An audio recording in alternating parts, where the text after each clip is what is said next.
سيدنا محمد إنك لا تفهم الحمد لله.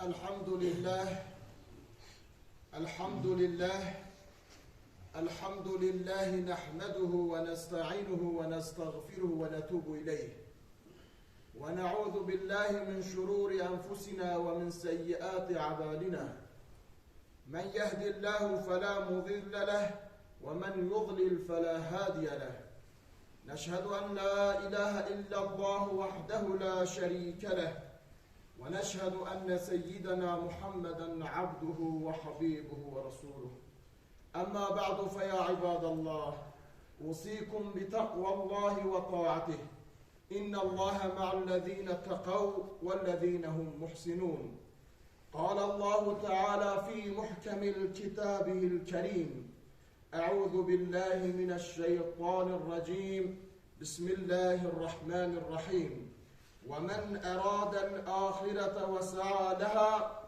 وسعى لها سعيها وهو مؤمن فأولئك كان سعيهم مشكورا صدق الله العظيم وقال رسول الله صلى الله تعالى عليه وسلم يا إخواني لمثل هذا فأعدوا صدق رسول الله فيما قال أو كما قال. Muhterem Müslümanlar, Allah Resulü sallallahu aleyhi ve sellem ashabıyla beraber bir cenazedeydi. Peygamber Efendimiz kabrin kenarında oturdu. Şahit olduğu manzara kendisini çok etkilemişti. Mübarek yanaklarından yaşlar süzülmeye başladı. Öyle ki gözyaşlarıyla toprak ıslandı. Ümmetinin dünya ve ahiret mutluluğunu her şeyden daha fazla arzulayan Resul-i Ekrem aleyhissalatu vesselam ashabına şöyle buyurdu. Kardeşlerim, ölüm için hazırlık yapın. Aziz müminler, geleceğe dair bitmez tükenmez emellerin peşinde koşarken kimi zaman yaratılış amacımızı unutuyor, ölümü aklımızın ucunda dahi geçirmiyoruz. Çevremizde veya medyada karşılaştığımız ölüm hadiseleri sırada karşılıyor, aldırış etmiyoruz. Her gün salgın hastalıktan kaybettiğimiz canların sayısını bile göz ucuyla bakıp geçiyoruz. Nitekim hepimiz bilir ve iman ederiz ki ölüm ve yeniden diriliş haktır. Gelip geçici misafirleriz bu hayatta. İmtihan için geldiğimiz bu dünyada ansızıp göçüp gideceğiz asıl yurdumuz olan ahirete. Alemlerin Rabbinin huzuruna iyi ya da kötü yaptıklarımızın hesabını vereceğiz. Ya sonsuz bir mükafata kavuşacağız ya da elin bir azaba düçar olacağız. Kıymetli müminler, hayatımıza yön veren, anlam ve değer katan en önemli esas ahirete imanımızdır. Zira ahirete iman eden kişi ebedi mutluluğun anahtarının bu dünyada olduğunun bilincindendir. Bu şuur ve inançla Allah'ın rızasını kazandırabilecek bir hayatı yaşamak gayemizdir. Mümin, imanının bir gereği olarak işlediği salih amellerle hayatını bereketlendirir. Yaşantısını güzel ahlakla süsler. Takva azığıyla Cenab-ı Hakk'ın katında yücelmeye çalışır. Huzuru Allah'ı anmakta bulur. Rabbini unutturacak çirkinliklerden uzak durur. Dua ile yüce yaratana kulluğunu arz eder. Nimetlere şükreder. Ailesi ve çevresi ve toplumuyla barışık yaşar. Değerli Müslümanlar, ahiret yurdunun daha hayırlı ve kalıcı olduğunu idrakinde olalım. Dünyayı ahirete tercih edenlerden olmayalım.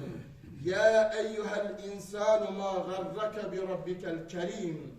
Ey insan, yüce Rabbinin katında seni yanıltıp aldatan nedir sorusuna muhatap olmamak için Rabbimize hakkıyla kulluk edelim. İkra kitabek kefa bi nefsikel yevme aleyke hasiba. Kitabını oku. Bugün sana hesap sorucu olarak kendin nefsin yeter. Nidasıyla karşılaşmadan önce kendimizi hesaba çekelim. Rahatlıkla alın kitabını okuyun. Doğrusu ben hesabımla karşılaşacağımı zaten bekliyordum diyebilmek için amel defterimizi salih amellerle dolduralım.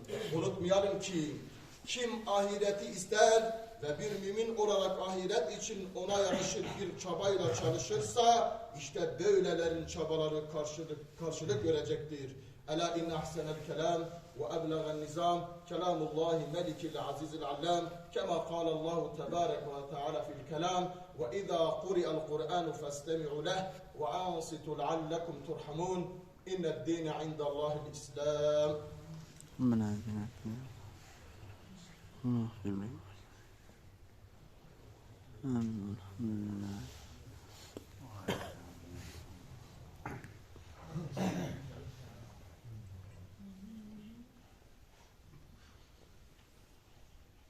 الحمد لله حمد الكاملين والصلاة والسلام على رسولنا محمد وعلى آله وصحبه أجمعين تعظيما لنبيه وتكريما لفخامة شان شرفه فقال عز وجل من قائل مخبرا وآمرا إن الله وملائكته يصلون على النبي يا أيها الذين آمنوا صلوا عليه وسلموا تسليما لبيك اللهم صل على سيدنا محمد وعلى آل سيدنا محمد كما صليت على سيدنا إبراهيم وعلى آل سيدنا إبراهيم في العالمين إنك حميد مجيد اللهم بارك على سيدنا محمد وعلى آل سيدنا محمد كما باركت على سيدنا إبراهيم وعلى آل سيدنا إبراهيم في العالمين إنك حميد مجيد اتقوا الله وأطيعوه إن الله مع الذين اتقوا والذين هم محسنون اللهم وارض عن الأربعة خلفاء الراشدين المهديين سيدنا أبي بكر وعمر وعثمان وعلي ذوي الصدق والوفاء وبقية العشرة المبشرة وآل بيت المصطفى